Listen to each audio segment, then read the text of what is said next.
नमस्ते दोस्तों, welcome to देरकास। आप लोगों का मैं अमित रघुवंशी इस देरकास के प्लेटफॉर्म पर स्वागत करता हूं। और आज का हमारा ये टॉपिक है वो फिजिक्स के अंदर हीट एंड टेम्परेचर का है। और ये जो टॉपिक है वो जितने भी बच्चे हैं जो पीएटी की तैयारी कर रहे हैं, चाहे वो पीसीबी वाले ग्रुप के बच्चे हों, चाहे पीसीएम ग्रुप के बच्चे हों, चाहे एग्रीकल्चर 1 2 3 के बच्चे हों, चाहे वो एबी जो जितने भी फिजिक्स आता है, जितने भी ऐसे सब्जेक्ट हैं इनके अंदर फिजिक्स आता है, इसके अलावा मेरे जो प्यारे AEET के स्टूडेंट्स हैं उनके लिए ये बहुत खास होने वाला है, क्योंकि यहाँ से बहुत ज्यादा क्वेश्चन बनते हैं। हीट एंड टेम्परेचर जो ऊष्मा और ताप है, यहाँ से भाई आप लोगों के लिए इतने क्वेश्चंस बनते हैं कि ये AEET के लिए तो बहुत खास हो जाता है और पीएटी वालों के लिए भी बहुत इंपॉर्टेंट है, क्योंकि हीट का जो ट्रांसमिशन वाला टॉपिक है वो आप लोगों के लिए बहुत खास है। इसके अलावा हल्का फुल्का क्वेश्चन इसकी यूनिट वगैरह से भी बनता है। तो बहुत छोटा टॉपिक होने वाला है, ज्यादा बड़ा नहीं करेंगे। इंपोर्टेंट जो चीजें हमारे लिए हैं वही हम पढ़ने वाले हैं। ठीक है, तो स्टार्ट करते हैं। ठीक है, आप लोग भी जो है तैयार हो जाइए। और पहला जो है, सबसे पहले हम बात करेंगे कि जो इस यूनिट के अंदर है, इस इकाई के अंत में आप निम्न कार्य कर सकेंगे। कौन कौन से कार्य आप लोग कर सकेंगे उनके ऊपर बात करेंगे। तो सबसे पहले तो अगर इस यूनिट को अपने अच्छे तरीके से पढ़ लिया तो मैं इसको प्रैक्टिकली समझाने की कोशिश करूंगा। तो इसमें जो explain and difference and relation of the temperature and heat है उसको आप समझ पाएंगे। एक्सप्लेन द जो लॉ ऑफ थर्मोडायनामिक्स है उसको आप समझ पाएंगे और समझा भी पाएंगे। इसके अलावा जो और ऑब्जेक्टिव चेंजेस होते हैं, रिजल्ट होता है, टेम्परेचर चेंज होता है, इन सबको भी आप समझ पाएंगे। इसके अलावा ये आप लोगों के एग्जाम के लिए नहीं है, बस ये आप लोगों को बता रहा हूं मैं। अगर आपने अच्छे तरीके से पढ़ा तो किन किन चीजों को समझ पाएंगे। डिफाइन हीट ट्रांसफर, है ना। अब जो ऊष्मा का संचार होता है, ऊष्मा का स्थानांतरण होता है, उसको भी आप जान पाएंगे, समझ पाएंगे किस तरीके से चीजें होती हैं। इसके अलावा जो बाकी की जो प्रॉब्लम सॉल्विंग होती है हीट समझ में, हीट से रिलेटेड जो भी तापमान वगैरह होते हैं ना, ये हिंदी वालों के लिए है। सारा एक साथ ला देता हूँ फिर आपको बात करेंगे। ठीक है ना। तो वही है, ऊष्मा प्रवाह, ताप परिवर्तन और अवस्था परिवर्तन से संबंधित जितनी भी समस्याएं हैं उनका विश्लेषण कर सकेंगे आप और उनको भी समझ पाएंगे। ठीक है। इसके अलावा जो सेल्फ चेकिंग है, स्वयं जांच प्रश्न है, वो आप लोग बाद में बात करेंगे इनके ऊपर। हम सबसे पहले हम बात करेंगे कॉन्सेप्ट के ऊपर। किसके ऊपर बात करेंगे? कॉन्सेप्ट के ऊपर। तो हमारे पास है हीट एंड टेम्परेचर। क्या है? हीट एंड टेम्परेचर है। तो हीट क्या होता है? सबसे पहले तो ये हमारे लिए एक प्रश्न बनता है कि भैया ऊष्मा क्या है। तो ऊष्मा एक ऊष्मीय ऊर्जा है जो एक गर्म वस्तु या प्रणाली से ठंडी वस्तु या प्रणाली में स्थानांतरित होती है। इस प्रकार एक प्रणाली ऊष्मा उत्सर्जित करती है और दूसरी उसे अवशोषित करती है। एक बार इंग्लिश में समझते हैं कि heat is thermal energy. Heat क्या है? थर्मल एनर्जी है, transferred from a warm body or system to a cold one, so one system release heat and the other one observe it। अब बात को ध्यान से समझने की कोशिश करना। ये हीट जो है ना, वो एक तरीके का थर्मल एनर्जी है और ये हमेशा जो गर्म वस्तु होती है, गर्म चीज होती है, उससे ठंडी वस्तु की तरफ जाती है। उससे किधर जाती है? ठंडी वस्तु की तरफ जाती है। इस बात को ऐसे समझिए कि जब हम हमारे हाथ पे बर्फ का टुकड़ा रखते हैं और थोड़ी देर बाद हमको ऐसा महसूस होता है कि हमारा हाथ ठंडा हो रहा है और बर्फ पिघलना शुरू हो जाता है, क्योंकि हमारी बॉडी का टेम्परेचर ज्यादा है, हमारी बॉडी में ऊष्मा ज्यादा है और बर्फ में कम है, बर्फ में हीट कम है। तो हमारी बॉडी से कदर ट्रांसफर हो रही है, ये बर्फ की तरफ हो रही है। तो बर्फ इसको अवशोषित कर रहा है और हम इसको जो है रिलीज कर रहे हैं। ठीक है। तो ये जो चीज है वो होती है हीट। इसी को हम थर्मल एनर्जी के नाम से भी जानते हैं। इसके अलावा जो है, जब दोनों जब जो है जब दोनों प्रणालियों का तापमान समान हो जाएगा, तापीय संतुलन, तब है ऊष्मीय स्थानांतरण रुक जाएगा। मतलब the thermal transfer will stop when both system have the same temperature. मतलब ये कब तक चलता रहता है? तो हीट ट्रांसफर कब तक होता है? जब तक दोनों वस्तुओं का तापमान, दोनों वस्तुओं के पास बराबर ऊर्जा ना हो जाए, बराबर हीट ना हो जाए, बराबर ऊष्मा ना हो जाए, तब तक ये चलता रहता है। तो अगर आपसे कोई पूछे कि ऊष्मा क्या है, तो ऊष्मा एक थर्मल एनर्जी है या फॉर्म ऑफ एनर्जी है। ये हमेशा गर्म वस्तु से ठंडी वस्तु की तरफ ट्रांसफर होती है और ये ट्रांसफर तब तक चलता है जब तक दोनों वस्तुओं के पास बराबर ऊर्जा या ऊष्मा ना हो जाए। ठीक है, इतनी सी बात आपको समझ में आ गई होगी। अब हमसे पूछेगा unit of measure of for heat. Heat को मेजर करने की यूनिट क्या है? तो हीट को नापने की ऊर्जा या इकाई क्या है, तो वो है आपके पास एक, जिसे हम किलोरी बोलते हैं, कॉल बोलते हैं, उसके अंदर होता है भैया 4.146 जूल। ठीक है, इसके अलावा 1 किलो जो कैलोरीज होती हैं, 1 कैलोरी में इतना होता है जूल, 1 किलो कैलोरी में होता है 1000 कैलोरीज, या जिसको बोलते हैं हम, कितना हो जाता है 4186 जूल। इसके अलावा एक बीटीयू होता है, इसके 778 फिटबल आईबीपी होता है, जिसको हम बोल सकते हैं 252 कैलोरीज, इसके अलावा 1055 जूल। ठीक है, तो ये सब के सब calories, kilo calories, joule, BTU, ये सब के सब क्या है, यूनिट ऑफ हीट है, यूनिट ऑफ हीट है। लेकिन इसका सबसे फेमस जो है वो यूनिट है जूल। आपसे पूछेगा कि इसका मात्रा क्या है या यूनिट क्या है, तो वो आप लोगों को जूल अधिकतर ऑप्शन में देखने को मिलेगा। लेकिन कैलोरीज और किलो कैलोरीज भी आप लोगों को बहुत बार देखने को मिलेगा। ठीक है, तो इन 3 यूनिट्स को आप इस तरीके से याद रखें, ये ज्यादा अच्छी बात है। चलिए अगली तरफ चलते हैं। तो आप लोगों को हीट समझ में आ गया होगा, जैसा कि मैं उम्मीद कर रहा हूँ। अब हम यहाँ पे क्या बात करेंगे, तो हम बात करेंगे कॉन्सेप्ट जो है हमारे पास वही रहेगा, हीट और टेम्परेचर का। ठीक है, सबसे पहले हम समझते हैं टेम्परेचर। किसको समझने वाले हैं यहाँ पे, टेम्परेचर को समझने वाले हैं कि टेम्परेचर क्या होता है, और उसके बाद हम समझने वाले हैं टेम्परेचर रिलेटेड कुछ टर्मिनोलॉजीज हैं, और टेम्परेचर को जो है किस तरीके से समझा जा सकता है। ठीक है, अब समझना ध्यान से, क्या है कि हीट है और टेम्परेचर। तो हीट आप लोगों को समझ में आ गया। अब बात करेंगे टेम्परेचर क्या होता है। तो तापमान क्या है भैया, तापमान क्या है, तो किसी वस्तु या प्रणाली में मौजूद ऊष्मा की मात्रा, किसी वस्तु या प्रणाली में मौजूद ऊष्मा की मात्रा है, is the amount of heat in a body or system. किसी सिस्टम या बॉडी के अंदर जितनी हीट है, वो जब हमको पता चल जाती है तो उसको हम बोलते हैं टेम्परेचर। उसको क्या बोलते हैं, टेम्परेचर। बात को समझिए, जैसे ये थर्मामीटर मान लीजिए, और मैंने यहाँ डॉक्टर साहब आते हैं, थर्मामीटर ऐसे लगा देते हैं, और बाहर देख के बोलते हैं कि भैया 80 डिग्री जो है बुखार है, मतलब 80 जो है एनर्जी हमारे पास है, 80 जो ऊष्मा है वो हमारे अंदर है। पता कैसे चली, टेम्परेचर के थ्रू। इसी को बोलते हैं कि इतना टेम्परेचर है।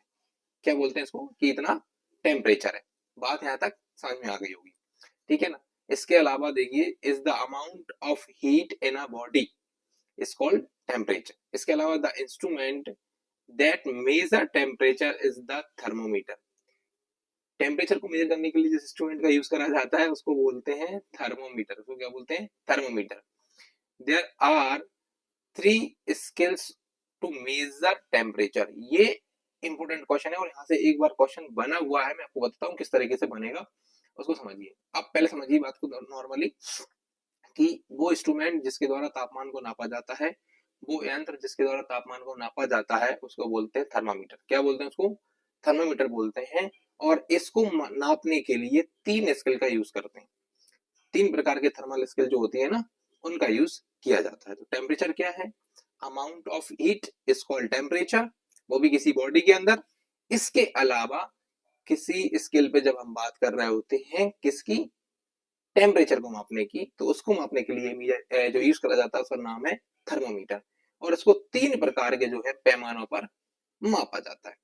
पहला पैमाना जो है, अच्छा उनके बीच में ना वो भी है, क्या है, संबंध भी है, उसके बारे में भी बात करेंगे। जैसे हमसे एक बार क्वेश्चन पूछा था, पीएचडी के अंदर ही ये क्वेश्चन पूछा था हमसे, कि भैया इनमें से कौन सा जो है टेम्परेचर को मापने का पैमाना नहीं है। तो उसमें ऑप्शन था सेल्सियस, फ़ारेनहाइट, केल्विन, और एक और कोई अलग से ऑप्शन रहा होगा। तो वो जो नहीं था वो अलग से ऑप्शन था। वहां केल्विन भी है, फ़ारेनहाइट भी है, और सेंटीग्रेड भी है। अब बात करते हैं सबसे पहले सेल्सियस स्केल। किसकी बात करते हैं, सेल्सियस स्केल। ये सबसे ज्यादा फेमस है, इसको हम सेंटीग्रेड के नाम से भी जानते हैं। द मोस्ट कॉमन स्केल है। इसमें संबंध आप लोगों से पूछेगा तो C बराबर 5/9, और ब्रैकेट के अंदर होता है F-32। इसको याद रखना भैया, इस फॉर्मूले को याद रखना कि सेल्सियस से फ़ारेनहाइट में कैसे बदला जा सकता है चीजों को। सेल्सियस से फ़ारेनहाइट में कैसे बदला जा सकता है चीजों को समझने की कोशिश करना। इसके अलावा बात करेंगे फ़ारेनहाइट स्केल। फ़ारेनहाइट स्केल जो है ये इंग्लिश स्पीकिंग जो कंट्रीज होती हैं उनमें अधिकतर फ़ारेनहाइट यूज होता है।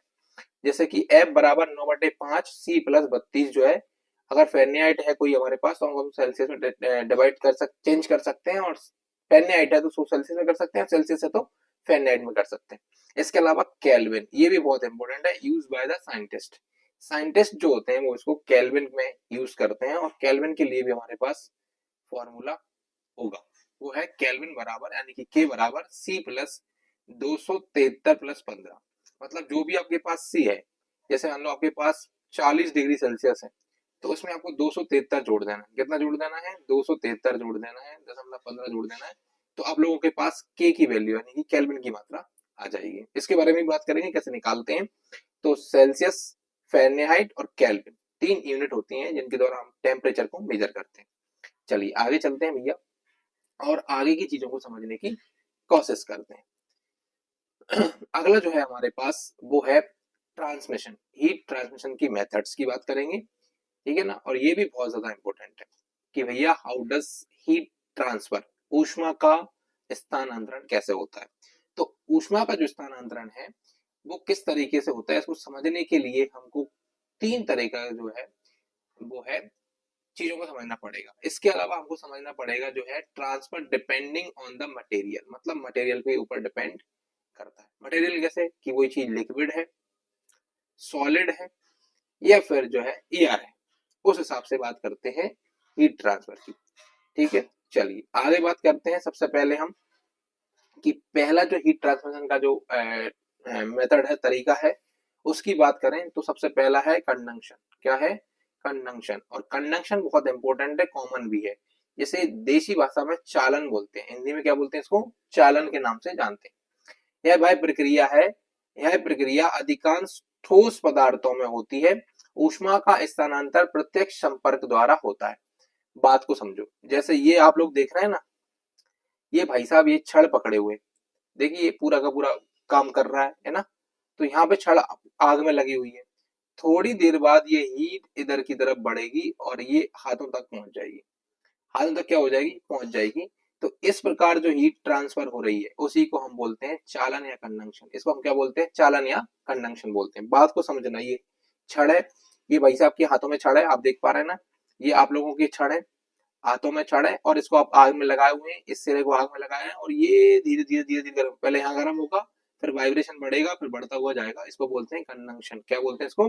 कंडक्शन या चालन के नाम से हम इसको जानते हैं। हिंदी मीडियम वालों को बेटा यहाँ पे जरूरत है कि आप चालन के साथ कंडक्शन जो है उस शब्द को भी याद रखें। ठीक है, अगले की बात करते हैं।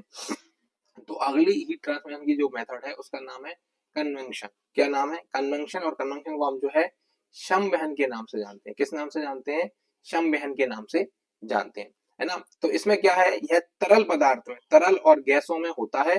धाराओं की गति के माध्यम से ऊष्मा का स्थानांतरण होता है।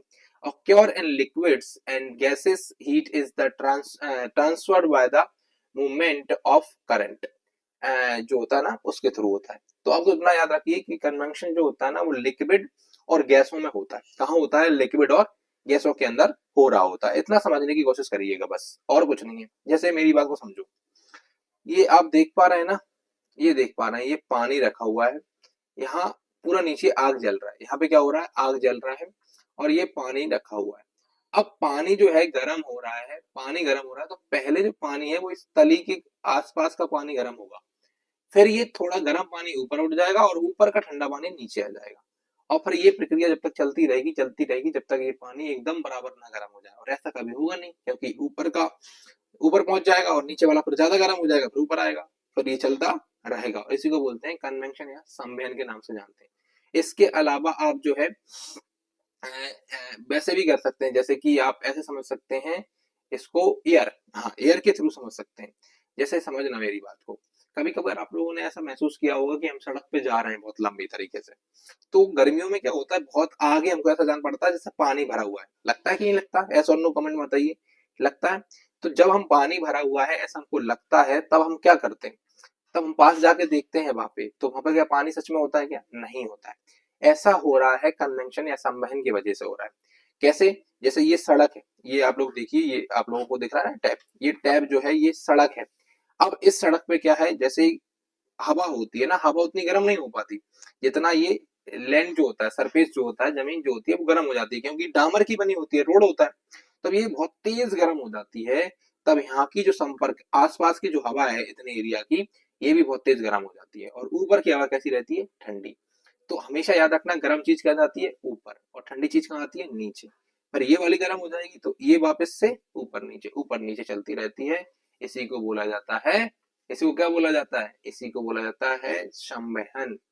क्या बोला जाता है, संवहन, कन्वेंशन के नाम से हम जानते हैं। और अगला जो है वो बहुत इंपॉर्टेंट है, हीट ट्रांसमिशन की थर्ड मेथड, जिसको हम बोलते हैं रेडिएशन। क्या बोलते हैं, रेडिएशन। और रेडिएशन इतना इंपॉर्टेंट है कि आप इसको विकिरण के नाम से जानते हैं, वो तो सही बात है ही। और ये क्या है, ये तरंगों के द्वारा होता है। कैसा होता है, ये तरंगों के द्वारा होता है, और इसमें किसी भी प्रकार के स्रोत या फिर हम बोल सकते हैं माध्यम की आवश्यकता नहीं होती है। ये बिना माध्यम, बिना जो है मीडियम की ट्रांसफर होता है। ये जैसे कि आप देखिए, मेरी बात को समझिए, बात को, ये व्यक्ति यहाँ पे हाथ सेक रहा है और यहाँ पे आग जल रही है, तो हम यहाँ से जो एनर्जी आ रही है, देखो ये ऐसे करके जो एनर्जी आ रही है, ये यहाँ से यहाँ आ रही है, इसको बोलेंगे रेडिएशन। इसको क्या बोलेंगे, रेडिएशन या विकिरण के नाम से जानते हैं। इसके अलावा ऐसे समझिए, सन जो है और अर्थ, सन के बीच में कोई मीडियम नहीं है। एक दूरी के बाद सन और अर्थ के बीच में क्या नहीं है, मीडियम नहीं है। फिर भी अर्थ जो सन की जो एनर्जी है, जो ऊष्मा है, वो अर्थ तक आती है। वो किसके थ्रू आती है, वो संवहन के रेडिएशन के थ्रू आती है। किसके थ्रू आती है, रेडिएशन के थ्रू आती है। बात को समझ में आ गई आपको, तो याद रखना। अब शॉर्ट में समझो बात को कि कंडक्शन क्या होता है, चालन क्या होता है, ये सॉलिड में हीट ट्रांसफर होने की मेथड है। फिर आता है कन्वेंशन या संवहन क्या होता है, तो ये लिक्विड और गैस में होता है। और रेडिएशन क्या होता है, रेडिएशन जैसे हम विकिरण कहते हैं, तो ये बिना माध्यम के होता है। सबसे पहले सॉलिड, जिसको हम कन्वेंशन के थ्रू ट्रांसफर कर सकते हैं, चालन के थ्रू ट्रांसफर कर सकते हैं। दूसरे नंबर आता है कन्वेंशन, जिसको हम संवहन और संवहन बोलते हैं, और ये लिक्विड और गैस में होता है। उसके बाद आता है रेडिएशन। रेडिएशन को हम जो है बिना किसी मीडियम के ट्रांसफर कर सकते हैं, बिना किसी मीडियम के हीट को ट्रांसफर किया जा सकता है। तो आप लोगों को होप मुझे ऐसी है कि आप लोगों को ये सारी चीजें जो है समझ में आ चुकी होंगी। अगर आ चुकी हैं तो जल्दी से कमेंट में बताइए कि जी सर सब कुछ समझ में आ रहा है। आगे हम बात करते हैं क्वांटिटी ऑफ हीट, ऊष्मा की मात्रा की। किसकी बात करते हैं, ऊष्मा की मात्रा। एक बात ध्यान से समझने की कोशिश करना। क्या है बात, बात सिंपल सी है। देखो जरा, बात कैसी है, बात सिंपल सी ये है कि यह देखा गया है कि उच्च तापमान वाली वस्तुएं जब कम तापमान वाली वस्तु के संपर्क में होती हैं, तो वह कम तापमान वस्तु को ऊष्मा स्थानांतरित करती है। It is observed that a higher temperature object which is the contact with a lower temperature object will transfer heat to the lower temperature. सीधी सी बात यह है कि जब ज्यादा टेम्परेचर वाली वस्तु कम टेम्परेचर वाली वस्तु के संपर्क में आएगी, तो वो हमेशा हीट ट्रांसफर करेगी। किसको, कम टेम्परेचर वाली वस्तु को। ठीक है, तो आप मेरी बात समझ रहे हैं, जैसे ये हॉट ऑब्जेक्ट है, तो ये जब कोल्ड ऑब्जेक्ट के पास में आएगा तो इसकी हीट जो है इस तरफ आएगी, इसकी तरफ आएगी, है ना। तो heat flow from higher temperature to lower temperature. तो आप लोगों से पूछेगा कि हीट किस तरफ मूव करती है, तो हाई हीट से लो हीट की तरफ मूव करती है। ये हमेशा याद रखो, जैसे हमने बर्फ हाथ में ले लेते हैं तो अपने आप हमारी टेम्परेचर बर्फ की तरफ जाती है और बर्फ पिघल जाती है, जो हमसे ठंडी चीजें होती हैं। इसके अलावा सर्दियों के दिनों में क्या होता है, हमारे बॉडी का टेम्परेचर कैसा है, ज्यादा है, बाहर का टेम्परेचर कैसा है, कम है, तो हमारे बॉडी का टेम्परेचर बाहर की तरफ निकलता है, जिस वजह से हमको ठंडी लगती है और बाहर का एटमॉस्फेयर कैसा होता है, गर्म होता है। इसलिए हम ज्यादा कपड़े पहन के रखते हैं कि हीट बाहर ना निकल पाए। ठीक है, तो ये कॉमन सी बात है। इसके बाद थोड़ा सा आगे समझने की कोशिश करते हैं। आगे समझते हैं कि भैया जब इसकी बात होती है क्वांटिटी ऑफ हीट की, तो चीजें किस तरीके से काम कर रही होती है ना, सबको एक साथ समझ से मैं ले लेता हूँ पूरी चीजें। देखो किसी पदार्थ के द्रव्यमान, समझने की कोशिश करना, किसी पदार्थ के द्रव्यमान यानी कि मास m का तापमान कितना है, T1 है, से T2 तक बढ़ाने के लिए आवश्यक ऊष्मा की मात्रा Q ज्ञात की जाती है। बात को समझिए, T1 कोई टेम्परेचर है, उसका टेम्परेचर हमको बढ़ा के T2 करना है, मतलब चेंज करना है, कुल मिला के बात है, चेंज करना है, और उसका मास कितना है, m है। तो जितनी ऊष्मा उसको दी जाती है उसको हम Q बोलते हैं। क्या बोलते हैं, Q बोलते हैं। बात को समझ में आ गई। तो यहाँ पे देखो, यहाँ से दिखेगा T यानी टेम्परेचर बराबर T2 माइनस T1, उनके बीच का जो है ट्रांसफर होता है। इसके अलावा है पदार्थ के द्रव्यमान m के समानुपाती होती है। कैसी होती है? द्रव्यमान के समानुपाती होती है। सीधी सी बात है, द्रव्यमान ज्यादा है तो टेम्परेचर बढ़ाने के लिए ज्यादा हीट चाहिए, और द्रव्यमान कम है, मास कम है, तो टेम्परेचर बढ़ाने के लिए कम है। अब मेरी बात समझिए, जैसे आपसे बोला जाए कि एक इतना छोटा गिलास है, उसके पानी को गर्म करना है, और एक आपका इतना बड़ा जो है भगोना है, उसके पानी को गर्म करना है। तो मुझे ये बताइए जरा, किसके पानी को गर्म करने के लिए ज्यादा हीट चाहिए? तो आप बोलोगे भगोने वाले को ज्यादा चाहिए और ग्लास वाले को कम चाहिए। तो वही बोल रहा है भैया कि जो कम मास होगा उसको कम एनर्जी चाहिए, कम हीट चाहिए, और ज्यादा मास वाले को ज्यादा एनर्जी चाहिए। सीधी सी बात ये यही बोल रहे हैं। और वो कैसी होगी? तो समानुपाती होगी। तो यही तो बात है। ठीक है, अब यहाँ से आप आपको एक दो स्पेसिफिक हीट, लेटेंट हीट वगैरह पढ़ाएंगे ना, तो सारी चीजें आपको समझ में आ जाएंगी। जैसे आवश्यक ऊष्मा की मात्रा को की प्रकृति पर भी निर्भर करती है, मटेरियल की प्रकृति पर, नेचर पर भी डिपेंड करती है। कैसे करती है नेचर पर डिपेंड?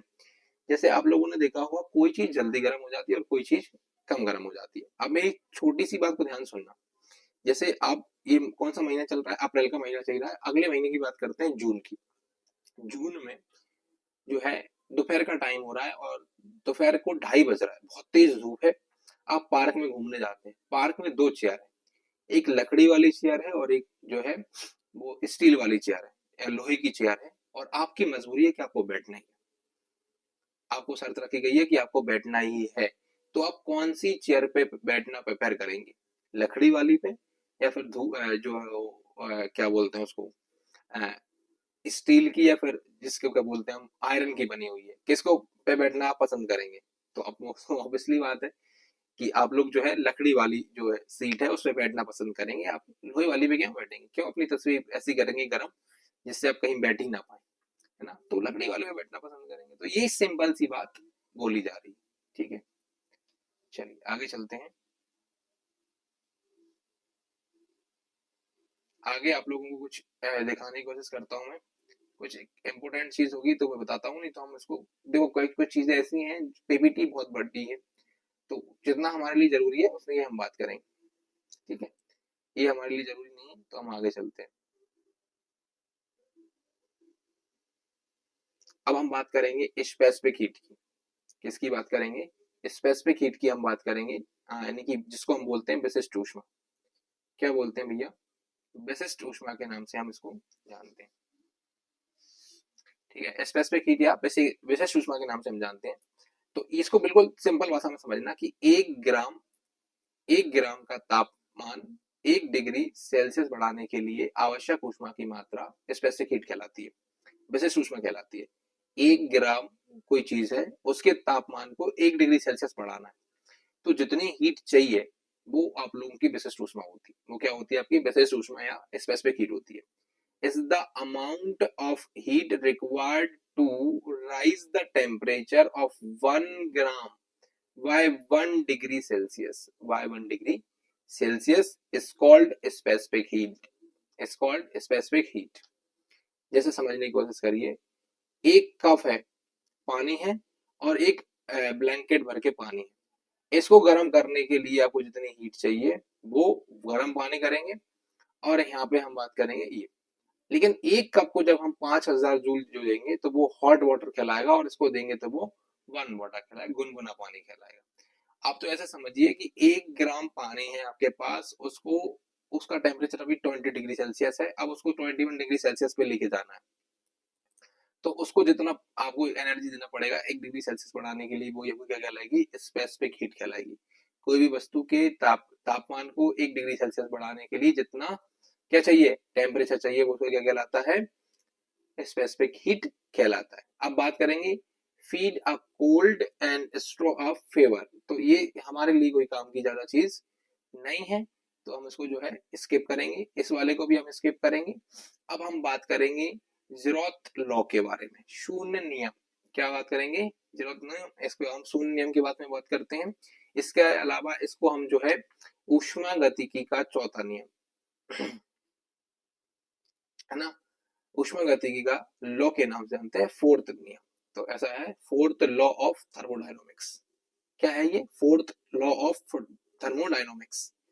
तो शून्य नियम क्या है? प्रथम और द्वितीय नियम अच्छी तरह से स्थापित हो चुके थे, जब एक अतिरिक्त नियम को मान्यता दी गई, प्रथम और द्वितीय नियमों का पुनः क्रियान्वयन संभव नहीं था इसके लिए।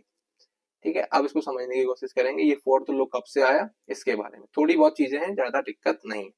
यदि वस्तु ए और बी वस्तु सी के साथ ऊष्मीय संतुलन में है, तो ए और बी एक दूसरे के साथ भी ऊष्मीय संतुलन में होंगी। मतलब ऐसा बोला गया है कि ए का टेम्परेचर बी के बराबर है और बी का टेम्परेचर जो है वो सी के बराबर है। ठीक है, या ऐसे समझिए कि ए का टेम्परेचर जो है वो सी के बराबर है और सी का टेम्परेचर जो है वो बी के बराबर है। तो ए और बी का टेम्परेचर भी, ए और बी का टेम्परेचर भी कैसा होगा, बराबर होगा। तो इसके लिए डेफिनेशन टेम्परेचर जो स्टैंडर्ड है वो कैसे रखे गए, ऊष्मा स्थानांतरित ऊर्जा है। ऊष्मा कैसी ऊर्जा है, स्थानांतरित ऊर्जा है, ये बदलती रहती है, स्थान हो सकती है, ट्रांसफर हो सकती है। इसके अलावा temperature is equal to its internal energy, तापमान इसकी आंतरिक ऊर्जा के बराबर होता है। तापमान कैसा होता है, इसके आंतरिक ऊर्जा के बराबर होता है। ठीक है, इसके अलावा आपको जो थर्मोडायनामिक्स की इक्वेशन है वो आप लोग समझ ही सकते हैं ऑब्जेक्टिव के थ्रू। ठीक है, इनको छोड़ दीजिए। इसके अलावा देखिए कैलोरीमीटर और जो चरण परिवर्तन है, कैलोरीमेट्री मीन्स जो है ना मेजरिंग हीट, इतना याद रखिए, ज्यादा कुछ याद नहीं रखना कि जो है आप लोगों से पूछेगा कि हीट को काय में मेजर करते हैं, तो हीटर को मेजर करने के लिए कैलोरीमीटर का यूज करते हैं। किसका यूज करते हैं, कैलोरीमीटर का यूज करते हैं। जैसे ये H2O है 2 लीटर है, ठीक है ना, 100 ग्राम इसमें डालेंगे, 10 ग्राम वगैरह डालेंगे, तो वो सब चीजें आपको मेजर करके दिखाना है। अब तो याद रखेंगे कैलोमीटर के द्वारा हीट को मेजर करते हैं। इसके अलावा फेज चेंज, हम किसी पदार्थ की विशिष्ट अवस्था जैसे ठोस, द्रव या गैस का वर्णन करने के लिए अवस्था शब्द का प्रयोग करते हैं। तो आप लोगों से पूछेगा फेज क्या है, तो जब हम किसी भी चीज है, कोई भी मैटर वगैरह है, तो उसकी स्पेसिफिक स्टेट दिखानी होती है। तो स्टेट दिखाने के लिए हम उसको मैटर जो है मैटर को वो सच एज सॉलिड, लिक्विड और गैस के फॉर्म में बताने की कोशिश करते हैं। कोई चीज क्या है, गैस है, सॉलिड है, लिक्विड है। इसके अलावा आपसे पूछेगा फेज चेंज, तो एक अवस्था से दूसरी अवस्था में परिवर्तन को अवस्था परिवर्तन या अवस्था संक्रमण कहा जाता है। फेज चेंज क्या है, जब कोई चीज सॉलिड से लिक्विड हो जाए, लिक्विड से गैस हो जाए, गैस से लिक्विड, लिक्विड से सॉलिड हो जाए, तो इस क्रम को हम बोलते हैं फेज चेंज। क्या बोलते हैं, फेज चेंज के नाम से जानते हैं। ठीक है, तो ये अवस्था परिवर्तन होता है और अवस्था परिवर्तन के कुछ इंपोर्टेंट नाम होते हैं, उनको डायरेक्टली हम याद रखेंगे। जैसे कोई चीज सॉलिड है, कैसी है, सॉलिड, तो आ सॉलिड टू आ लिक्विड, और वो लिक्विड में आ जाए, तो इसको बोला जाता है मेल्टिंग। इसको हिंदी में गलन बोलते हैं। बात को समझिए कि कोई बर्फ का टुकड़ा है, वो पिघल के क्या हो गया, लिक्विड हो गया, तो वो कैसा हो गया, मेल्ट हो गया। बोलते हैं ना मेल्ट हो गया, मतलब कि गलन हो गया उसका।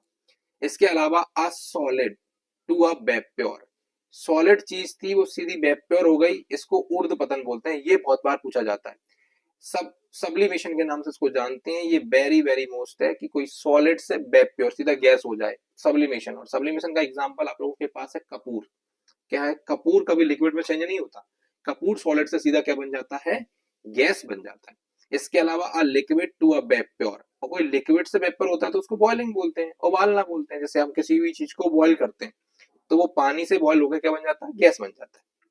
ठीक है ना, तो ये तीनों जो है वो ज्यादा इंपॉर्टेंट है और इन तीनों को याद रखना है। इसके अलावा इसके आमतौर पर क्रिस्टलीय संक्रमण भी कहा जाता है। ऐसे one solid form the another, तो कोई जो सॉलिड है वो दूसरी वेज में चला जाए तो यूजुअली इसको क्या बोलते हैं, क्रिस्टलाइजेशन ट्रांजेक्शन बोलते हैं, उसको भी याद रखना। लेकिन ऊपर वाला लिक्विड यानी कि मेल्टिंग, सब्लिमेशन और बॉइलिंग, इन तीनों को बहुत अच्छे तरीके से याद रखना है आप लोगों को। ठीक है, चलिए इसके अलावा अवस्था परिवर्तन का एक जाना पहचाना उदाहरण बर्फ का पिघलना है, और इसको हम मेल्टिंग के थ्रू जानते हैं।